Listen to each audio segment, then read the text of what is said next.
Jake Paul. All day, every day. Why? Just think he knocks him out cold. Would you be willing to take the bet with Tyson Fury that's saying that Jake is going to beat you?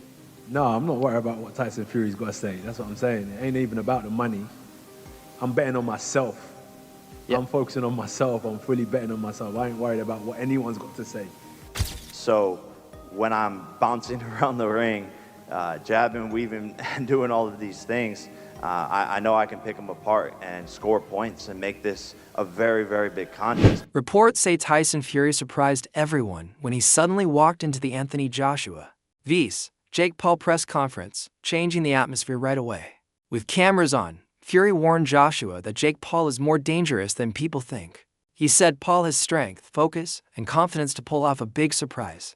Fury even claimed he would bet £1 million on Paul beating Joshua, shocking fans and experts. Possibly Joshua using Jake Paul as a tune-up to fight you. What are your thoughts on that? I don't know about tune-up. I think Jake Paul knocks him out. Seriously? Yeah. Why so? What impresses you about Jake Paul? I just think Jake Paul would knock AJ out. I think AJ's a spent force, and I think Jake Paul's on the rise. And I like his new heavyweight look. Bit chubby, bit bulky. I like how Jake Paul calls out the full spectrum from... Anthony Joshua quickly answered Tyson Fury's bold £1 million bet on Jake Paul knocking him out. Joshua said he is not affected by side bets or outside talk, and is only focused on himself. He dismissed the bet as unimportant, explaining he trusts his own skills instead of gambling or hype. Joshua said his aim is to fight, earn his money, and move on without worrying about predictions. Would you be willing to take the bet with Tyson Fury that's saying that Jake is going to beat you? No, I'm not worried about what Tyson Fury's got to say. That's what I'm saying. It ain't even about the money. I'm betting on myself. Yep. I'm focusing on myself. I'm fully betting on myself. I ain't worried about what anyone's got to say. He did say he's going to put £1 million on it. Would you be willing to take that bet with Tyson Fury? Respectfully, I'm not worried about what Tyson Fury's got to say, or I'm not here for any of that betting and nonsense. I'm here to fight, and that's all it is. Once I get the job done, I'm going to collect my check, cash it, and I'm going to focus on the next one. My bet... Jake Paul believes he can beat Anthony Joshua, saying Joshua has trouble against smaller fighters and that this could help him. Analysts, including podcast host Henry, have studied Joshua's past fights with shorter opponents and noticed some trends. While Paul sees a possible weakness, experts say Joshua's power, skill, and reach usually overcome size differences. The debate continues, but Joshua's experience still makes him very dangerous. Anthony Joshua definitely doesn't struggle, and that's against guys who are of a similar stature to him. When he won his first world title against Charles Martin, he was a taller heavyweight. Not taller than AJ necessarily, but a heavyweight of taller stature, and he got that one with a very simple knockout. It was one of the easiest fights of Anthony Joshua's career. He had a war against Vladimir Klitschko, but again, he was highly competitive and eventually managed to get Klitschko out of there. In the Kubrat-Pulev fight, while it was a mixed performance, he did end up producing one of his best knockouts. Similarly against Robert Helenius, whilst AJ probably didn't put in one of his best performances, again, it ended in another dramatic knockout. He was punch perfect against Otto Wallin, in my opinion, and he had that absolutely devastating knockout win against Francis Ngannou, who, of course, an absolutely enormous man with a fantastic chin, or so it seemed until Anthony Joshua got his hands on him. Even earlier on in his career against the likes of White, Brazil, and Molina, these were all taller heavyweights who AJ dealt with consummate ease. Of course, most recently, he had that loss against Daniel Dubois, but we can't say that Daniel... Jake shows himself as brave and ready for any challenge. However, behind the confidence, he knows the huge size gap he faces. He jokes that he has to look up just to meet Joshua's eyes. Still, he keeps the same confidence he shows at every big event. Jake wants people to believe that mindset and belief can help him compete with the champion, who has beaten top fighters. You, Anthony Joshua, how we doing? Dude, never been better. This is what I dreamed of. This is what I manifested into reality. I'm here to shock the world, inspire the next generation. We're in the Heat arena. I'm a big Heat fan. Miami's on fire. This is my first pro fight, was in Miami against Gibb. I'm bringing that same energy here. First round KO. And the Schmo interviewed you there. When you fought Gibb, it was on Fight TV. We've been with you along the way. Not very many times you're looking up at a face-off. So what did you make of looking up for one of the very first times at a face-off right here? Just looking up at Daddy there and just seeing, you know, how big he is, and just my eyes were kind of going into his nipples and stuff, which I kind of liked. And then basically I was just like, whoa, he's big in that. And then, yeah, I can't believe how tall he is. Is this chain really on the line for the winner? I don't know if it's confirmed, but I mean, I'm down. But he has to put something up, too. There has to be something in it for me. You say this is the biggest upset that's going to be in boxing history, right up there with 42-1 with Buster Douglas. Yep. What is the headline going to be when you knock this guy out and he's laying on the canvas? Matchroom. CEO Frank Smith added controversy by saying the Joshua versus Paul fight is more entertainment than real sport. He believes the match is meant to shock and sell, not be a serious boxing contest. Smith said the event focuses on spectacle instead of boxing's true competition. He also hopes a Fury versus Joshua fight will still happen, calling it the biggest fight possible, maybe by 2026. Though talks often fail. It's just to silence all the doubters here. You know, a lot of people saying this can't be real. You know, Anthony Joshua going in there, it must be an exhibition, or Anthony Joshua's going to it's going to be choreographed, and Anthony's going to carry him through a couple of rounds. I know Anthony Joshua. Just to silence all those doubters, he's going to go in there to do a job, right? It's 100% real. It's 100% real. People asking why is it 8 rounds, not 10? Because I don't think it goes past the first round. So it's, you know, regardless, it's quite irrelevant. I think he steps across the ring and knocks him out. You know, but we're in for a bit of fun, and everyone's going to be tuning in. It might not be fun for Jake Paul. I mean, it's serious entertainment, is it? Yeah, 100%. You know, look, I agree with you. I accept Jake Paul is absolutely mental for doing this, and I don't think he quite realizes. I think he's got people around him who actually are saying, you know, Anthony Joshua's chinny. He said it in interviews. It's quite wild, but you know, if that's the world he wants to live in, he'll find out on December 19th. And Frank, to finish with, the plan is still sometime in 2026, AJ against Tyson Fury, and Turki Al-Sheikh's working on that, is he? That's the fight we want to make. That's the fight we want to see. Look, we're all guilty of doing a lot of talking over the years and that not happening. So I don't want to talk too much, but that is definitely what we want to see in 2026. Joe Rogan says the fight is extremely dangerous and one of the craziest matchups in years. He believes Joshua's size, strength, and experience make him a terrifying opponent for Paul. Rogan doubts that contract limits could make Joshua safer since his power and skill remain. He points to Joshua's knockout of Francis Ngannou as clear proof of how dangerous he is. Joshua. Boy. Well, realistically, it's one of the craziest propositions of all time.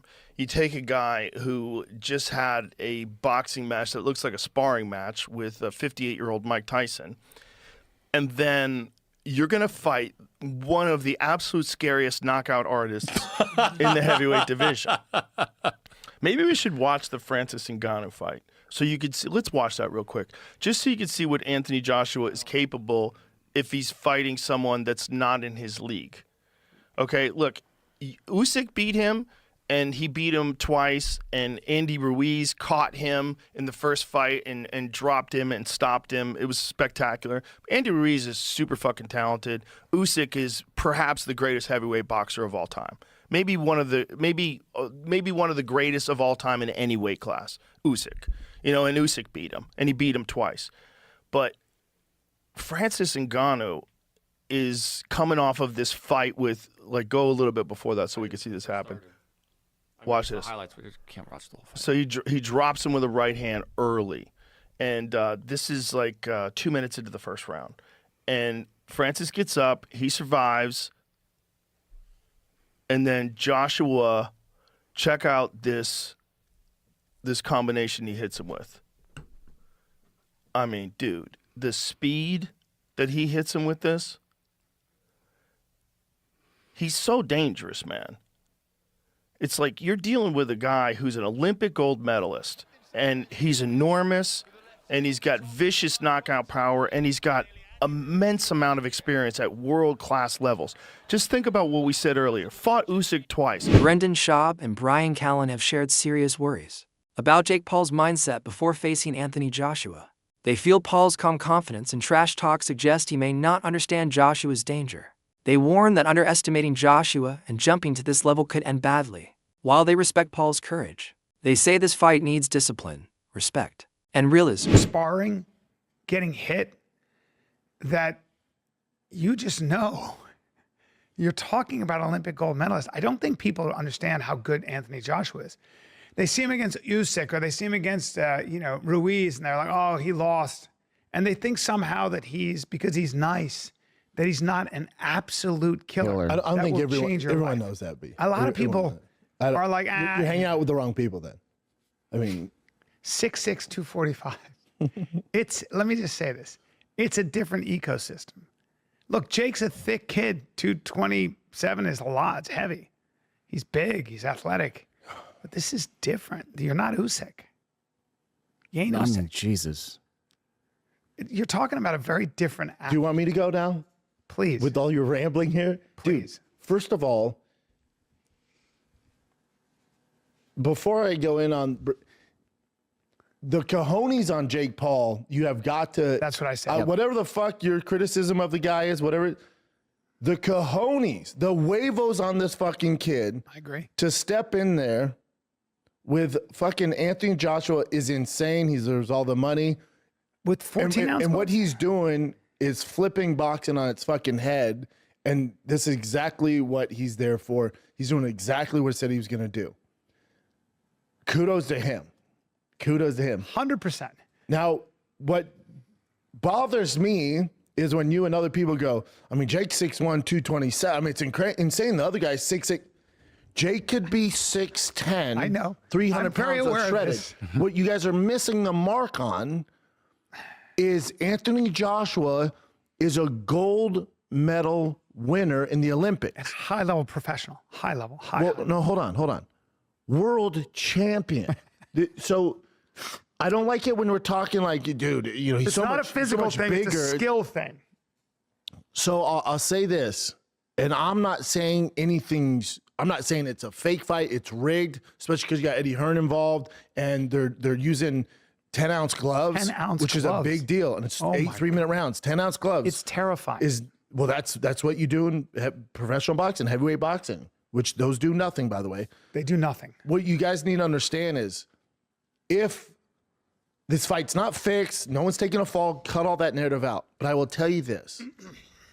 If Anthony Joshua decides to take this as serious... Former champion and trainer Buddy McGirt offers a different opinion, saying the fight may be closer than expected. He believes Paul's improvement as a heavyweight makes it more competitive.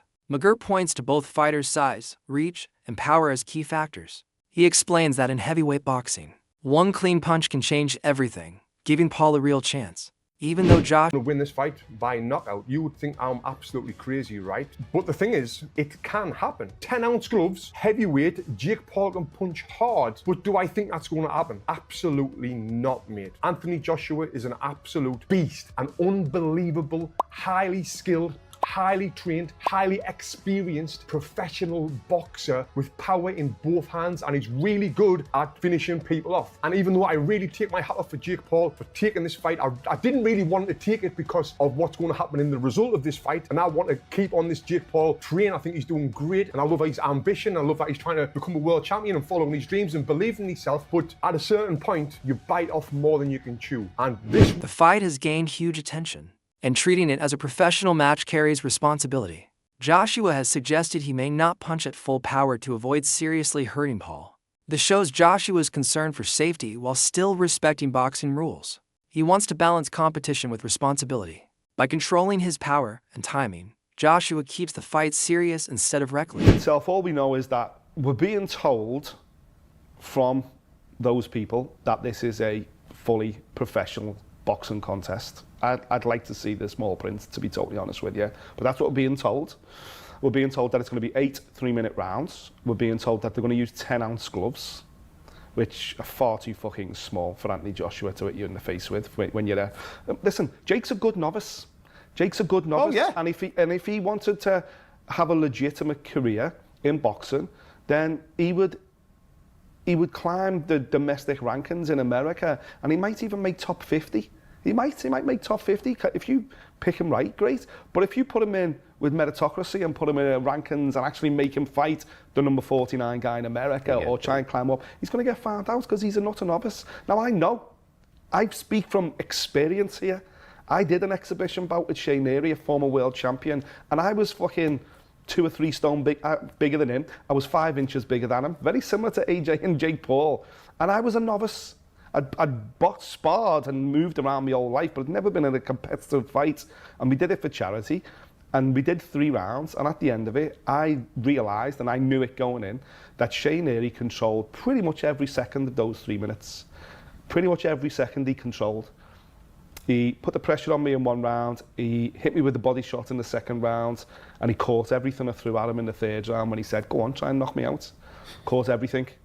And, you know, in a similar vein, Anthony Joshua. Comedian Aries Spears caused debate by saying that if Jake Paul beats Anthony Joshua, the fight must be fixed. Spears argues that Joshua is a true heavyweight with real experience, far above Paul's past opponents. Because of the large gap in skill and background, he believes a Paul win would look suspicious. His comments add to the debate about whether celebrity boxing can truly be fair. Now he's fighting, what's his name? Anthony Joshua. Andrew Joshua, yeah. Anthony Joshua.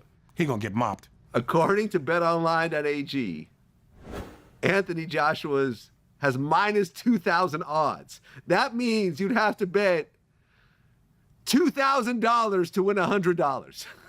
If you think that Jake's gonna, what's his name? Yeah, if you bet on Anthony Joshua to win, Yes. you'd have to bet 2,000 to get back 100. Yeah. Now, if you put your money on Jake Paul, he's plus 800. That means that if you bet $100 on him and he wins, you get 800 back. Let me tell you something. If Anthony Joshua loses this,